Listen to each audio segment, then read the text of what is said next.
Maayong tusubog sa mga maabtan ng among pagsibya, Webes karon pitsa 11 sa Hulyo tuig 2013.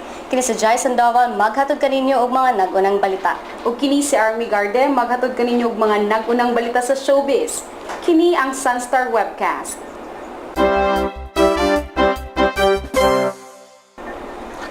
Ang mga nag-unang balita. Signal number 1 sa Batanes.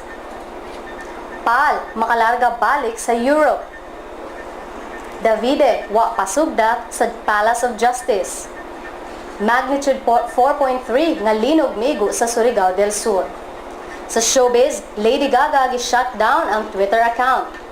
Sa sports, Super B9 ball magsugod karong adlaw. Ang detalye sa mga nag-unang balita sa atong pagbalik. Is your house a home? Tell us your story in video and get the chance to win $500 in cash and be featured in the Cebu Yearbook 2014. For more details, check our Facebook page at www.facebook.com/SunStarCebu Yearbook. Ang detalye sa mga balita. Ana karon sa public storm warning signal number 1 ang Batanes Group of Islands humaniabot sa Pilipinas si Bagyong Waning gahapon. Sa alas 4 sa buntag nga weather bulletin sa Philippine Atmospheric, Geophysical and Astronomical Service Administration kung pag-asa, nakitan si Waning 910 kilometers east sa Itbayat, Batanes. Aduna kini dala nga hangin nga 175 kilometers per hour ug kakusgon nga 210 kilometers per hour.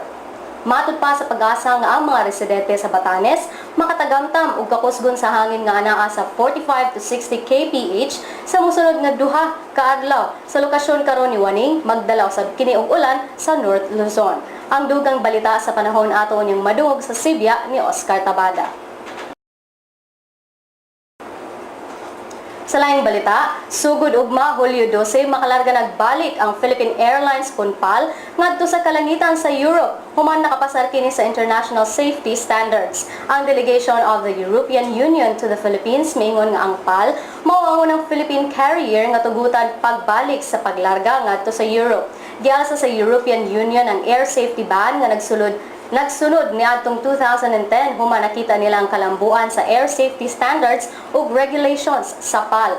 Ang maong desisyon gibase sa unanimous opinion sa Air Safety Committee nga gilangkuban sa mga safety experts gikan sa 28 ka member states, hilabi na gikan sa Norway, Iceland, Switzerland ug apil usab ang European Aviation Safety Agency. Gidayeg usab ni Ambassador Guy Lido ang PAL ug ang uban pang government agencies ilabi na ang Civil Aviation Authority of the Philippines kun kaap sa pagpaningkamot nga mapalambo ug mahatagan og atensyon ang air safety concerns. Ang PAL nagkanayon usab nga ipadayon niini ang flights ngadto sa popular nga European destinations sama sa London, Paris, Frankfurt, Amsterdam, Rome ug Madrid karong Setyembre o Oktubre.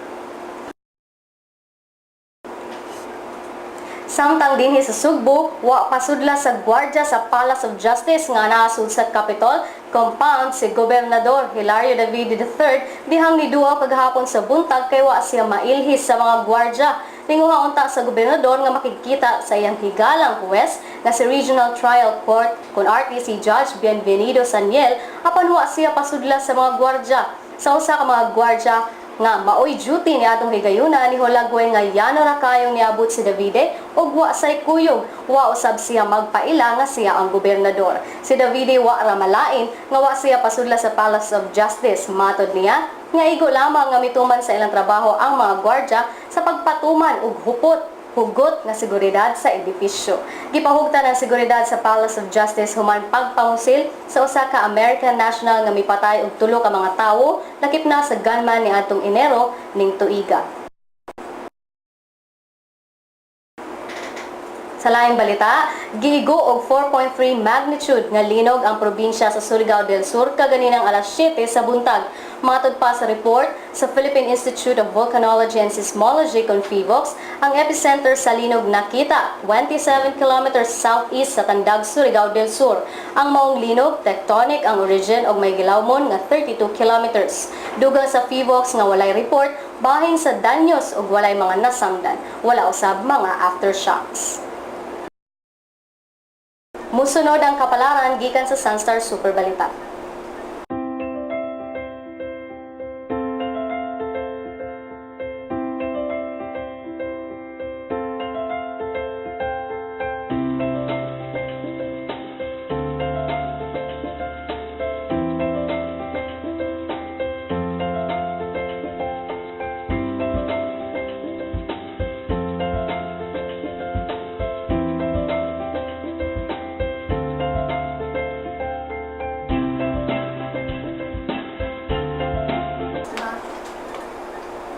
Sa atong pagbalik, si Army Garde mohatag sa mga nagbagang chika sa showbiz.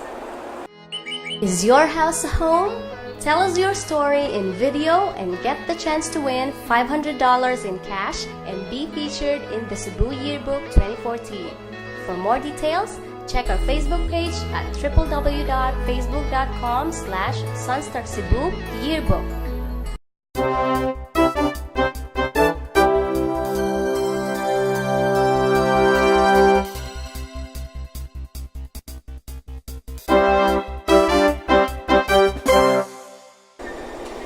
Sa showbiz balita, gi-deactivate ni Lady Gaga kinsa usa sa mga nagunang most followed celebrities online ang iyang Twitter account. Ang picture karon sa international sensation mo ang Twitter egg nga adunay bio nga this interface has been shut down temporarily. Please check back for updates. Ang Mother Monster kinsa mao ay tawag sa mga fans kang Lady Gaga, ang celebrity nga adunay pinakadagan nga followers sa dihang gihulipan kini ni Justin Bieber niadto lang January. Si Bieber dunay 41.5 million followers samtang si Lady Gaga nay 39 million followers karon sa Twitter. Sa laing showbiz balita, human sa 21 kabuang mandatory service niini, ang sikat nga South Korean pop sensation nga si Rain nigawas na sa military kagahapon. Sa seremonya sa iyang discharge gahapon, daghan ka mga fans niini ang nag-atang aron i-welcome ang aktor. Misulod si Rain sa iyang mga fans, isip pagpakita sa iyang pasalamat sa nagpadayong suporta nga iyang nadawat.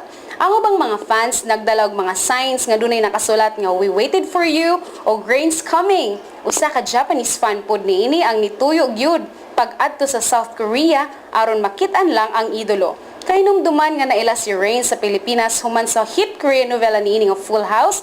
Sa GMA7 kinsa kauban niini si Song Hye Kyo nga musad karon ang nagdala sa That Winter the Wind Blows sa ABS-CBN. Nakahimo usab si Rain og daghang albums ug uban pang pelikula dili lang sa South Korea, papilusab sa Hollywood. Sa laing entertainment balita, sa mga mahiligon og band performances, ipahigayon na ugma Biyernes ang Freshest Night 2013 sa University of the Philippines kun UP ug ang maong kalihukan dunay tema nga pakighimamat. Ang maong kalihukan nga gi-organize sa UP sa gabay dunay tinguha nga i-welcome ang mga freshies o first-year students dili lang sa UP Cebu. Apil usab ang uban pang mga freshies sa laing tunghaan sa Cebu.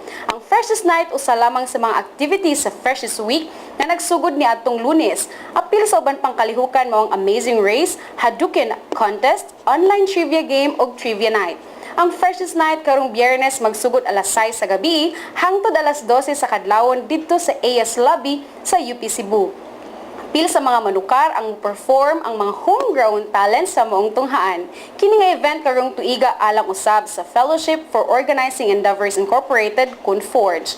Iklaro usab sa UP sa gabay nga ang kalingawan sa Freshest Night dili lang para sa mga freshies kundi apil usab ang mga freshies at heart. Magkita-kita unya ta didto. Para sa uban pang showbiz balita, bisitaha lang ang specials at sunstar.com.ph/celebrity o gi-follow pud mi sa among Twitter at Sunstar Showbiz. Balik ta kang Jai Sandoval para sa Balitang Sports. Is your house a home? Tell us your story in video and get the chance to win $500 in cash and be featured in the Cebu Yearbook 2014. For more details, check our Facebook page at www.facebook.com/SunStarCebu Yearbook.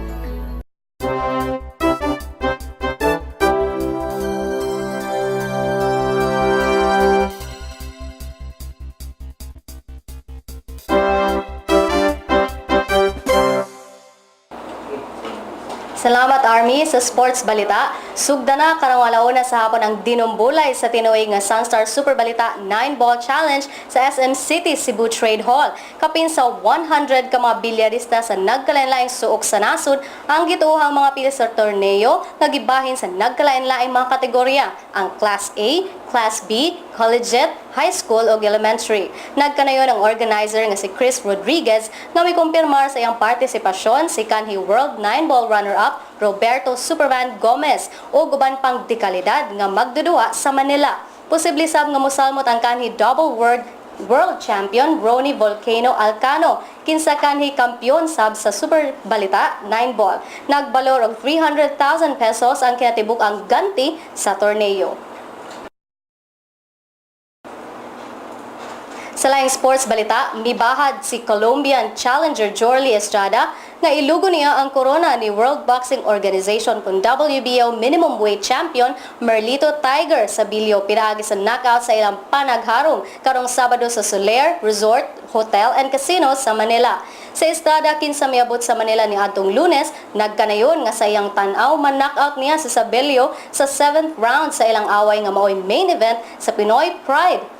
Ang trainer ni Sabilio nga si Edito Villamor wala manumbaling sa bahan ni Estrada og iyang gipasabot nga grabe ang kondisyon ni Sabilio. Hinungdan nga wala sila'y bisan gamayng kabalaka. Sa Lotto results, aduna na yung mananaog sa Mega Lotto 645 nga nagkantidad og 23 milyones ka pesos. Congratulations! Samtang wala pa nakadaog sa Grand Lotto 655 nga nagkantidad og 30 milyones ka pesos.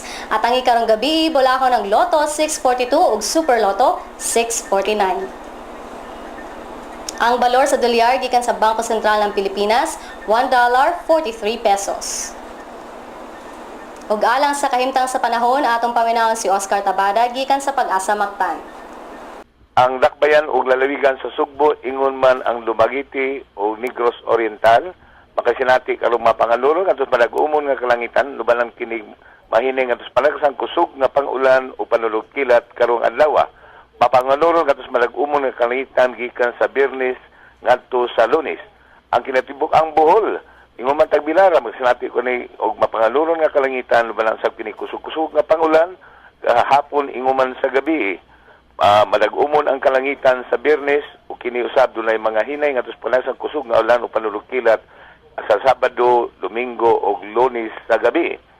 Sa laing bahin ang atong bulletin number 4 para sa Bagyong Waning.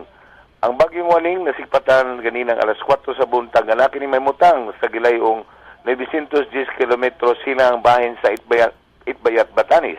O kini may kuskong hangin nga 125 kilometros na nagtakna dulce tunga-tunga ug mga pangunos nga moabot hangtod sa 210 kilometros na nagtakna. Kini gipaabot na tong mayrog sa direksyon nga west-northwest. Ay kusgong 20 kilometros na nagtakna. Gipaabot na to nga kini si Waning magawas na sa atong Philippine Area of Responsibility unyang Domingo. Ang public storm warning signal number 1 giisa kini sa tanang bahin sa Batanes. Ikan Butang Pag-asa, Mactan, Oscar Sabada. Salamat Sir Oscar. Mao kadto ang atong balita panahon karong adlaw samtang malipayong adlaw nga tawhan nila ni Cherise May diha sa Talisay ug Disaster Sandoval diha sa Konsolasyon. Happy birthday! Ug sa laing bahin, amo ka mong giimbitaran nga mo-appeal sa mong gipahigayon karon nga word search diin makita ninyo sa specials at sunstar.com.ph/Nonoy Aquino. Pangitaon lang ninyo ang mga pulong o words nga kasagarang ma-appeal sa speech ni President Nonoy Aquino. Samtang nanay mga nag-submit nato og ilahang mga screenshot sa ilahang word board sila Jonathan Tan, Cherry Joyce Bertumen ug Silintan. Congratulations ninyo. Ug katong sa uban, suwayin ninyo og duwa. Sakto ang Army ato po diyan giawhag ang atong mga kahigalaan nga mopadala og mga hulagway sa kawadon kon poverty dinhi sa Sugbo. Last week nagpahigayon ta og Facebook poll diin kasagaran sa mga netizens mipili sa poverty issue isip usa sa mga angay tukion ni President Aquino sa iyang umaabot nga sona. Atong gamiton ang inyong mga tampo para mosuporta sa umaabot pud nato nga Google Hangout. Para sa uban pang mga balita karong adlaw, bisitaha lang ang www.sunstar.com.ph. Ug i-follow pud mi sa among Twitter at Sun.Star Online ug i-like ang among Facebook page Sun.Star Philippine News. Dinhi natapos ang atong balita karong adlaw, kini si Jason Doval O kini si Army Garden. para sa Sun.Star Webcast.